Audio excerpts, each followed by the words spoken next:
Um, and the last subject I'm going to talk about is the elections. I don't think we can ignore it. There's a lot of theories about it. What this slide shows you is, there's lots of narratives about, oh, election year, you got to buy it because it only goes up. The non-election year averages, the darker blue line, have been better than election year averages. The average election year return is for the S&P is 11%.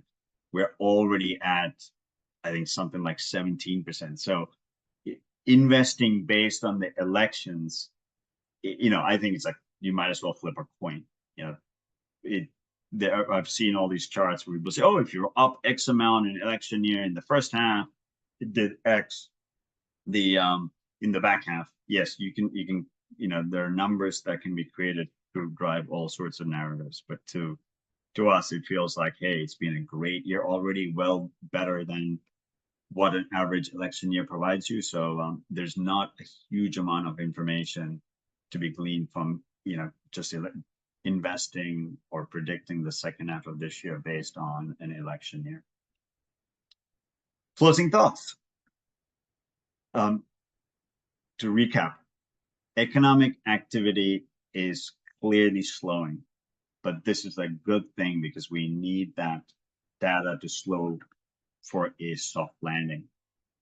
The trick is that we don't know if this trend, levels out and stabilizes, and we get a soft landing, or we continue to go down at the same pace or even accelerates, job losses, slowdown in consumption, etc.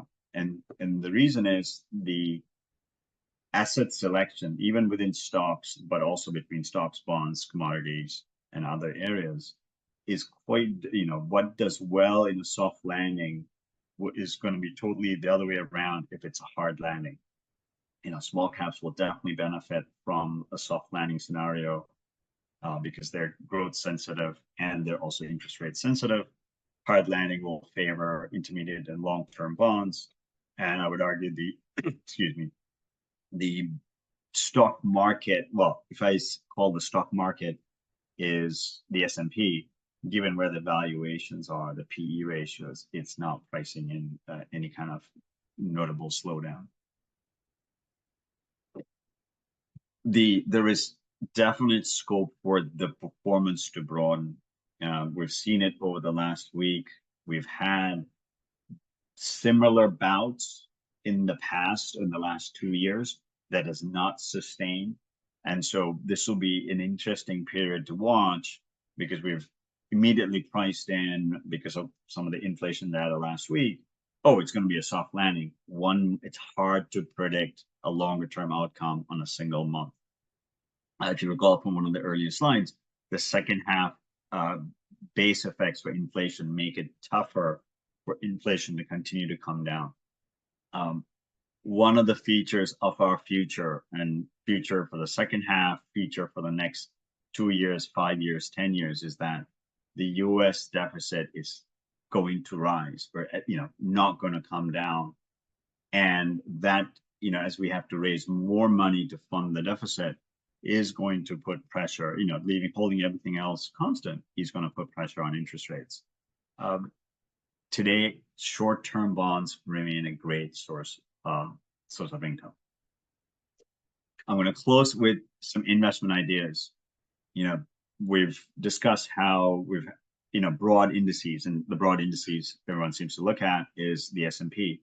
There is a lot of gains that we've all made. If you've owned individual tech stocks, there's even more.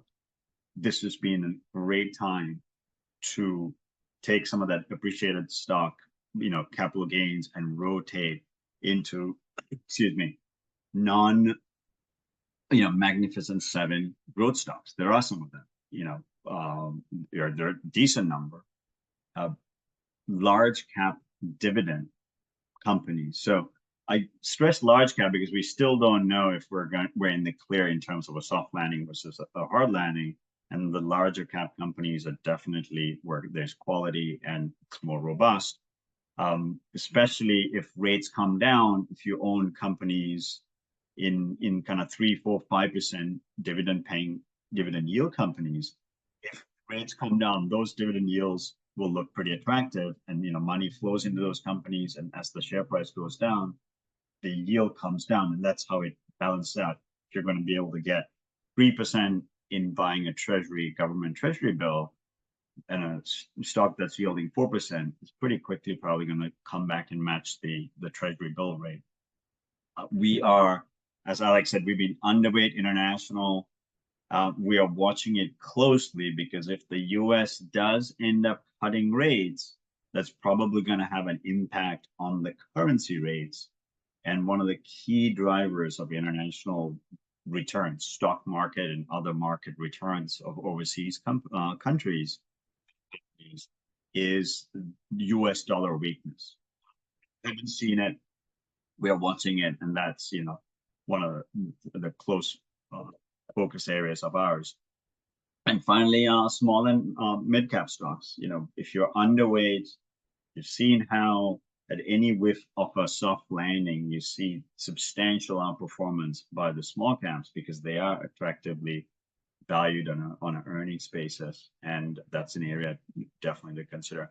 We have been underweight because rates remain higher, but it's an area that we're focused on and hoping to pay more attention to. Ending with no excuses for it's, as Alex was saying at the beginning, it's a 20-something month rally, substantial gains to be had, and to rebalance portfolios. We at Capital Squared, one of the things we really believe in is building a bond ladder. If you're retired, a bond ladder that will give you secure income for anywhere from 5 to 7 years. So the bonds, it's secure. So even if the broader markets come back, you can confidently reallocate into areas of opportunity, because your income is fairly secure for the coming, depending 5 or 7 years, however you set it up. So that's the last of my slides. We have, please ask us questions. There's a lot of stuff that I covered here, and I look forward to answering any questions. Yeah, see, this is great, super informative, and it's interesting. We've done a couple of webinars together, and I'll tell you, even though of course I look at the slides and I study them before the webinar, but I always learn something new. So this is a really good material, in my opinion. So for those of you who are attending it live, yes, please ask your questions in the chat box, or you can do this in the Q&A section. Someone just actually asked a question. We will read your question out loud so that everyone can understand what you're asking, but we'll not mention your name, so it's all private. I just wanted to mention that. We also have some questions that were submitted to us prior to the webinar, so if we get to them, I'll ask Asi as well. Okay, so here's the first one. We've been seeing sector rotation in the market as we head into election season. What is your outlook on markets if there's a change from the current administration? This, by the way, matches one of the questions that was submitted to us prior to the webinar. Right. So what do you think, No, Asi? I mean, a timely question, right? I mean, I've started in the last 2 weeks or so. There is a Trump trade that is now, it's a term, it's a narrative. It's quite unclear what, there are blobs of information or these ideas, but broadly, the change administration trade, as I'd say, what do you buy? The current narrative is, there's going to be less regulation. It's going to be good for the economy broadly, but also for certain sectors, like, hey, there's going to be less regulation on the energy sector. It should be good for energy companies, perhaps not as good for the price of energy, because there's going to be more supply. But it's not a clear-cut answer, because now that we know the running mate, J.D. Vance is a very populist, rhetoric, and arguably his track record. He's gone on the record in saying, in terms of his anti-big tech, of reappointing Lina Khan, who's the head of the FTC and who's been pushing back on many mergers. And so you've got, one camp uh, of the economics watchers saying, hey, look, this could be populist. Others were saying it's going to be good because there's going to be less regulation. So I think broadly, if I'll buy the first part of the narrative. Hey, it's going to be less regulation. It's going to be broadly better. And if it's going to be broadly better, there is a argument that the economy broadens, certainly the stock market broadens beyond the 10 or 12 stocks that have driven up the bulk of the gains this year. And that's exactly what you're saying. I mean, before I jumped on today, the S&P was down 1.1%, and the equal weighted S&P ETF was flat. Right? So these are all large cap. So I can see, as I said in my slides, there is room for the broadening of performance. There's a question of, hey, will the S&P itself go up because the largest companies now, the 10 largest companies make up 36% all-time high. I think there is, because ultimately the 490 are going to trump the pun, I suppose, pun not intended, trump the top 10. So that's, I would say, let me just look at that question again. Okay, you said it was answered. Yeah. But yeah, no, one last thing I forgot to tell you was, regardless of, I think the most important factor for the economy is unrelated to who wins. It's that we have a significant budget deficit problem, and regardless of who comes here, they will have to deal with this massive 2 trillion plus deficit in an economic bull market. What happens if we slow?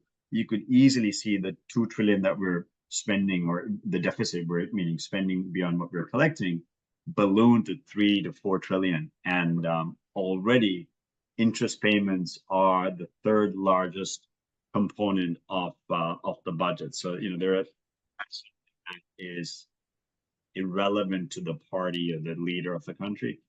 That's something that is going to be a factor, period. Yeah, thank you, Asi. This is very comprehensive, and I happen to have more or less the same opinion. So again, if anyone has any other questions, please type them in the chat box. But there's a couple that, again, were submitted to us prior.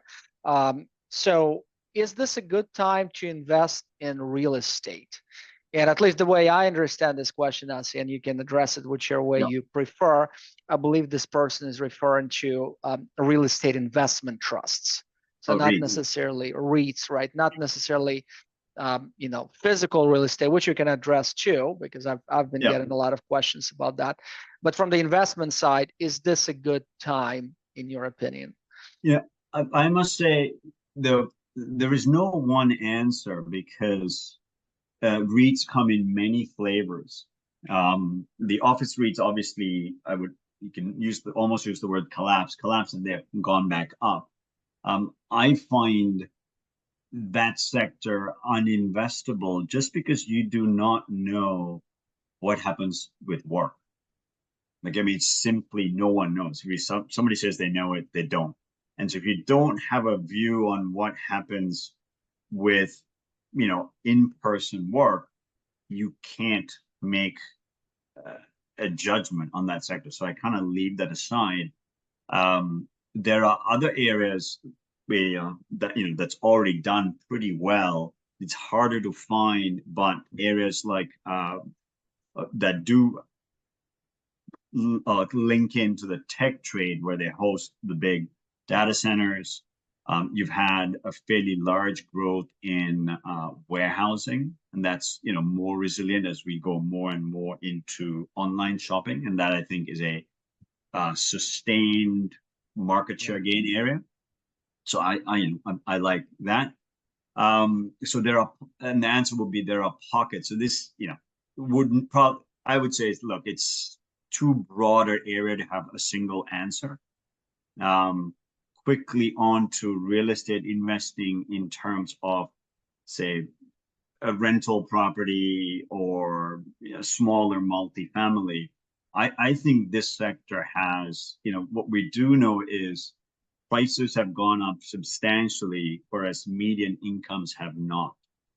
And so from a basic common sense point of view, the ability to come and rent those or pay rent if you're renting longer term is going to be constrained. And so, it's an area that I wouldn't, for the average person, get over your skis too much. Imagine, your existing house is probably one of your largest assets. So to get into another illiquid asset with very high transaction costs, it's something, again, you definitely want to speak to an advisor and find out, hey, does it make sense to get into that, depending on how much exposure you already have. Yeah, this is, yeah, no, see, I happen to agree with you pretty much 100%. In terms of physical real estate, I tend to get that question every so often, and I got it a few times this year, not as frequently as perhaps in the past, when people think of it as a way to diversify. So going from, paper investments such as stocks into something, real, like obviously real estate. In addition to everything you just mentioned, so you're on the numbers here, let's say it does make sense for you to do it financially. One of the questions I tend to ask, have you ever been a landlord? Would you actually be comfortable having essentially a part-time job? Sometimes I refer to it as a hustle factor. So now, of course, if you hire someone like a management company to do it for you, and that's fine, it's going to make it easier for you if you find a good one. But usually they charge you like 8 to 10%. That really I had a rental property profits. when I lived overseas, and sometimes more. Sometimes And more. I mean, honestly, given today's, like 6.5, 7% mortgage rates, the numbers probably wouldn't add up if you think about turnover, loss of income during that period. Certainly, if you plug in a 3.5% mortgage rate, it'll make sense. But that shift obviously happened. Prices went up. I mean, prices have gone up 50%, more than 50% since COVID. This is U.S. residential pricing. We've never seen that happen. And I mean, it is for younger people, it is, I don't know how people are going to afford um, uh, a home, given, the increase in the price. Now you have higher financing costs, and incomes are still kind of trundling along at the earlier rate. Yeah, I happen to agree with you. Not to get too much into real estate, but that's a dilemma for many, many people from a financial planning perspective, not so much, in terms of their investments. So here's one question actually from me. I was thinking about this, prior to this webinar and while you were talking. So if we envision, I try to stay away from this term, but let's say we envision a typical investor, right? That has 60% in stocks, 40% in bonds. That would be a so-called, balanced asset allocation, or at least traditional balanced asset allocation. And most of the stocks, on the equity side, are large caps. So given everything you just mentioned, and again, I happen to agree with a lot of that.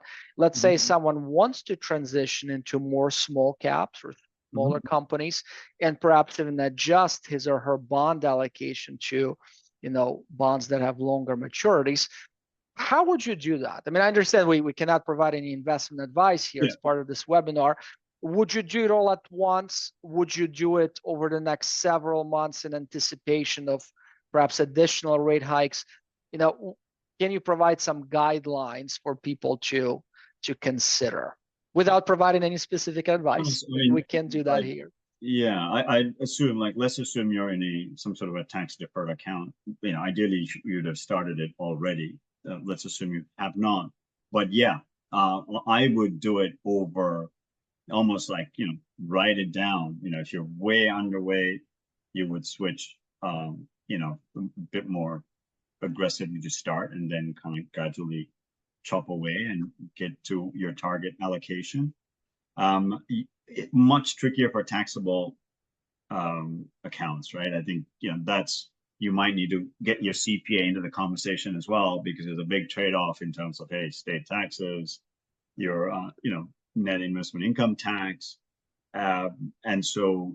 But broadly, I think the way I would approach is if you're slightly out of whack in this, into this very large kind of companies, do it gradually. If you're significantly out of whack, then maybe do half or something, a big chunk to start with, and then you come up to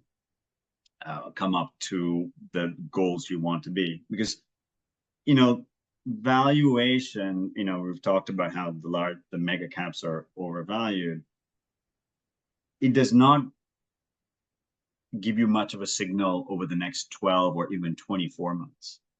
It is a very high percentage of the signal on a 10-year view. So these are very large, longer term views you're taking. But when you're coming to your retirement income, your retirement savings, that's really what you should be thinking about. And so there's not a huge rush, but it's something you want to start and get going on. Yeah, I mean, I agree. See, this is in terms of our approach, as you know, this to me at least a classic example of where having this, investment policy, a written investment policy can be very helpful because, presumably, and it doesn't have to be anything complex, you would outline exactly what is it that you're trying to accomplish. And that, by the way, kind of like maybe addressing my own question or providing details that are not entirely relevant. But sometimes with our new clients, when you ask them that question, well, what is your target? And there is no answer. So anytime you start talking about making adjustments like this based on the market rotation or any other, reasons, it's hard because there's nothing in writing. There's no clear strategy in place. So again, perfect example, in my opinion, where having that investment policy really makes sense. Yeah. And sometimes, one of the, I guess the messages can be like, there could be times when the investment policy should be discussed, and if there's reason to change it, you change it. Yeah. Like if there's signals of a recession, you probably want to tilt towards intermediate bonds or long-term bonds, away from the very attractive right now 5.25% in short-term bonds or T-bills. Right. Okay, so I think we have time for one more question. I mean, it's a general question, and I'll just read it the same way it was asked. Should I buy stocks today? Question mark. I plan to retire soon. It's a question, of this sort. And again, what is your general guidance, for someone who's retiring soon? And I would say in this context, probably talking about a couple of years from now, would you recommend that a person like that buys today? I guess it all kind of depends on the client.